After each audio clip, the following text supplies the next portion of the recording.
السلام علیکم ورحمۃ اللہ وبرکاتہ۔ اعوذ باللہ من الشیطان الرجیم، بسم اللہ الرحمن الرحیم۔ جی ناظرین، آج ہم جس حوالے سے گفتگو کرنے جا رہے ہیں وہ یہ ہے طلاق۔ جیسا کہ آپ اس معاشرے کے اندر دیکھیں گے طلاق عام ہو چکی ہے، ذرا سی بات ہوتی ہے تو طلاق کا لفظ استعمال کر دیا جاتا ہے۔ اور ناظرین یہ بھی ہم بات کریں گے کہ آیا کہ ایک مجلس کے اندر 3 مرتبہ کہنا طلاق کیا تینوں ہو جاتی ہیں، اس حوالے سے بھی ہم بات کریں گے، اور حلالے پہ جو بات کرنا ضروری ہے وہ بھی ہم کرتے چلیں۔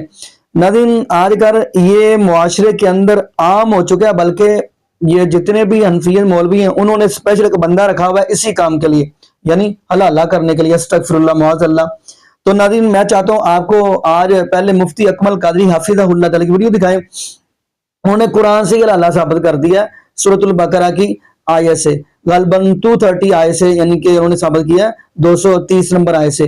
تو آئیے ناظرین اسی کی زبانی میں ویڈیو دیکھتے ہیں، پھر انشاءاللہ ناظرین اسی حوالے سے ہم بھی گفتگو کریں گے۔ تو آئیے ناظرین مل کے ویڈیو دیکھتے ہیں۔ کہ جب مرد عورت کو طلاق دیتا ہے تو ایک تو عورت پہ یہ بوجھ اور اس کو ایک اذیت، اور پھر حلالہ، یہ تو قربانی در قربانی عورت کے لیے، ایسا کیوں ہے؟ میری بھولی بھالی بہن، سب سے پہلے تو بات یاد رکھیے کہ حلالہ کا حکم نہ میں نے دیا ہے نہ کسی اور عام شخص نے، بلکہ یہ اللہ تعالیٰ کی طرف سے ہے۔ اللہ تعالیٰ ارشاد فرماتا ہے فَإِن طَلَّقَهَا، پھر اگر یہ شوہر اپنی زوجہ کو تیسری طلاق دے دے، فَلَا تَحِلُّ لَهُ مِن بَعْدُ حَتَّى تَنكِحَ زَوْجًا غَيْرَهُ، تو یہ عورت اس شوہر کے لیے حلال نہ ہوگی جب تک کہ اس پہلے شوہر کے علاوہ کسی اور مرد سے نکاح نہ کر لے۔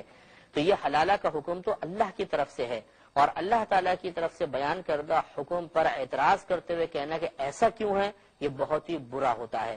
اور چونکہ یہ قرآن کے اندر نص صریحہ کے اندر آ گیا تو معلوم ہوا کہ حلالہ کروانا ضروری ہے، لیکن یہ 3 طلاق کے بعد ہوتا ہے۔ شوہر اگر 3 طلاقیں دے دیتا ہے تو پھر یقینی سی بات ہے کہ عورت کو حلالہ کے بغیر وہ پہلے شوہر کے پاس نہیں جا سکتی ہے۔ ہمیں اللہ تبارک و تعالیٰ نے اپنے احکام کی اطاعت کا حکم دیا ہے، نہ یہ کہ ان پر زبان اعتراض دراز کرنا۔ ہر ایک کی کیفیات مختلف ہوتی ہیں، ایک شرعی حکم مجھے اپنے لیے بہت آسان لگے گا، آپ کو بڑا مشکل، ایک آپ کو بہت مشکل لگے گا، مجھے بہت آسان۔ اگر لوگوں کی مرضی کے موافق ہی شرعی احکام نازل کیے جاتے تو ہر گھر میں ہر فرد کے لیے شرعی حکم علیحدہ علیحدہ ہوتا، تو ایسا نہیں ہے۔ شریعت ہماری مزاج اور ہماری طبیعت کے تابع نہیں ہوگی، ہمیں اپنے مزاج اور اپنی طبیعت کو اللہ تعالیٰ کے حکم کے تابع کرنا ہے۔ دوسری بات یہ کہ آپ نے ذہن میں تصور کیوں باندھا کہ عورت کی قربانی دیتی ہے؟ بعد میرے پاس تو سینکڑوں ایسے کیسز آتے ہیں کہ مرد انتہائی شریف ہوتا ہے اور خواتین جو ہیں وہ چھریاں لے لے کے گردن پہ چڑھ کے بیٹھ گئی ہیں، یہاں تک کہ مطلب کیسز ہمارے سامنے آئے۔ خود ایک بہن نے مجھے خط لکھا کہ میں نے اپنے شوہر کو زمین پہ گرا کے چھری اس کی گردن پہ رکھ کر کہا کہ مجھے 3 طلاقیں دو، اور اس نے مجھے 3 طلاقیں دے دی ڈر کی وجہ سے۔ اب بتائیے میری طلاق ہو گئی کہ نہیں ہوگی، میں بہت پچھتا رہی ہوں۔ اب اس قدر مطلب جرت مند اور شوہر پر غالب آ جانے والی بہنیں بھی موجود ہیں، تو اب بتائیے قربانی صرف عورت دے رہی ہے یا مرد بھی قربانی دے رہا ہے؟ یقینی سی بات ہے کوئی بھی مرد اس بات کو محبوب نہیں رکھے گا کہ اس کی زوجہ چاہے شرعی حیثیت سے ایک اور مرد کے تحت جا رہی ہیں، ایک اور مرد کے پاس جا رہی ہیں، لیکن ایک باطنی غیرت ہوتی ہے، دونوں کی چیزیں باعث اذیت بنتی ہیں۔ اور حلالہ کا سخت پروسیس شریعت نے اسی لیے رکھا ہے کہ اگر یہ نہ ہوتا، آپ دیانتداری کے ساتھ سوچئے کہ 3 طلاقیں کھیل بن جاتی کہ نہیں بن جاتی۔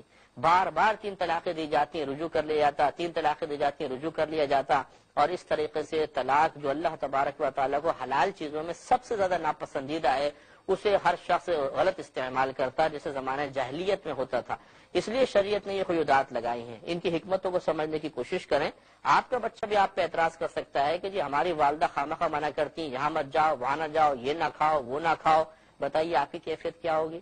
یقینی سی بات ہے آپ جواب میں کہیں گے جب تم ماں بنو گے نا، یا باپ بنو گے مطلب، یا بچی ہے تو تم ماں بنو گی، تمہیں پتہ چلے گا، ابھی تم چھوٹے ہو، تمہیں پتہ نہیں کہ ہماری کیا کیا حکمتیں ہوتی ہیں۔ تو آپ تو اپنے سیفٹی کے لیے اور اپنی عزت نفس کو ملحوظ رکھتے ہوئے بچوں کو سمجھاتے ہیں کہ ہمارا کیا ہوا فیصلہ قبول کیا جائے، اور آپ اپنے بچوں کی طرف سے اس پر زبان اعتراض دراز کرنا بالکل پسند نہیں کرتے۔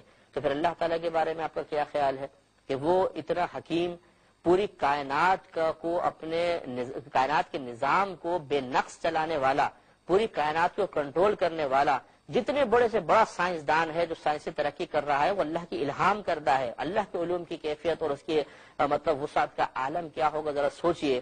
اس کے ایک حکم پر پھر اعتراض کرنا اور معاذ اللہ ثم معاذ اللہ، پھر اللہ تعالیٰ کو معاذ اللہ ثم معاذ اللہ